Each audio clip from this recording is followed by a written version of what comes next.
The pandemic-era shutdowns changed the way many businesses operate, and that includes the DMV. Now the state is ready to unveil new technology that could help you save more time than ever before. Now serving C211 at counter number 9. The wait time wasn't terrible at the Hennepin County Service Center in Maple Grove on Tuesday morning. During the pandemic was a tough time.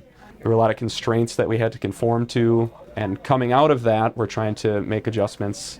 Obviously, we haven't perfected anything yet, but there are certain things that we've done as of recent to hopefully make it a little bit easier. How can we help you today? Appointments are a good idea. All right. Do you have appointments scheduled with us? No.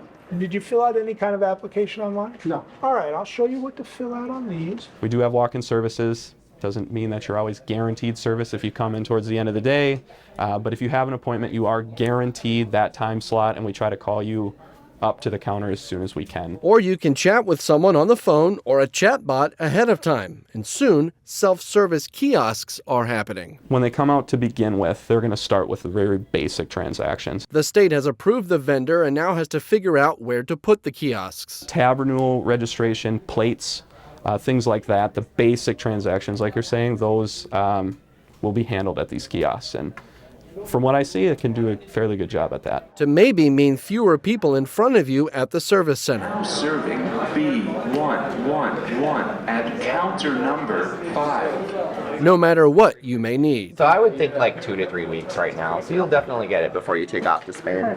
Input of the information up front does prolong the transaction a little bit on the front end, but on the back end, it goes a lot faster. People get their driver's license in the mail quicker. They get their tabs in the mail quicker, titles in the mail quicker. Anoka County leaders have already announced plans to place these self-service kiosks inside certain Cub Foods locations. Tuesday was special election day in Brooklyn Park as voters looked to fill a vacant council seat. Minnesota's Secretary of State used the opportunity, looking to meet re-enfranchised voters. Brooklyn Park's special election is the first in the state since the legislature restored voting rights for felons out of incarceration. Candidates Daniel Ogoba and Tony McGarvey are competing for the vacant West District City Council seat.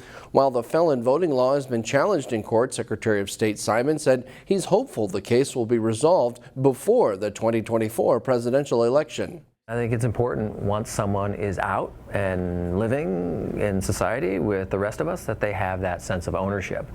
That's a good thing. It's a good thing for neighborhoods. It's a good thing for families. And it's good for everybody because we know that when people feel that sense of investment, they're far less likely to end up back where they were. That Brooklyn Park Council seat has been vacant since Susan Paugh joined the Minnesota Senate last year. Governor Tim Walz and legislative leaders from both sides of the aisle visited a nursing home to celebrate a bipartisan funding package. The legislature approved a $173 million funding package for nursing homes across the state. Legislative leaders met at Park River Estates in Coon Rapids on Tuesday. The facility received around $300,000 through the bill. Many nursing homes are still reeling from inflation and the loss of staff members.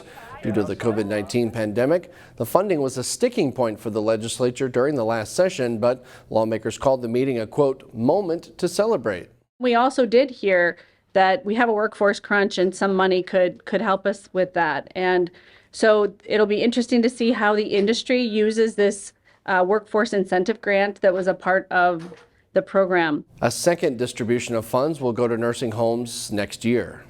The city of Maple Grove has approved a new ordinance to counter the possible effects of the new recreational marijuana law. City Council this week approved an ordinance that prohibits the use of cannabis in public places. Those include sidewalks, parking lots, transit facilities, and parks. Violating the ordinance is a petty misdemeanor. It's scheduled to take effect in the city August 17th. People who live near the lake in New Hope have battled invasive species for decades. Now, city staff say they're seeing results in fighting back. Emily Haugen explains what's next for Meadow Lake. Meadow Lake looks clear today, but 20 years ago it was uninhabitable and covered in a thick layer of algae. Over the years, they've experienced some water quality issues, specifically algal blooms. For years, Meadow Lake was overrun with invasive fathead minnows. They tend to feed by roughing up the bottom of the lake bottom, and that just causes then the phosphorus from those lake bottom sediments to get stirred up and brought into the water column. That, on top of an invasive species called curlyleaf, makes the shallow lake undesirable. When there's been algae blooms in the past, you won't find the residents out on the lake. It can be quite smelly, and then just isn't very pleasing for anybody. New Hope stormwater specialist Nick Macklem says for years, New Hope neighbors tried to fight it. It was really about 20 years ago or so. The residents really got motivated here. It started locally, and now scientists are working to get the lake out of the weeds. We've partnered with the Shingle Creek watershed to address some of those issues in the Meadow Lake management plan. That plan started moving in 2021 with a plan to eliminate the minnows. It began with a winter drawdown of Meadow Lake. The depth was minimal and would freeze through, so it would kill any invasive species. That lake refilled naturally in the spring, and now Macklem says the results look clear. Fathead minnows, it appears, are no longer in the lake. And recent efforts show something is sticking. It's definitely an improvement from years past, at least just from a visual determination. In New Hope, Emily Haugen, CCX News. The city put a treatment on the curly leaf pond weed back in May. The commission is monitoring the lake now to see how it works before it decides whether to do anything else.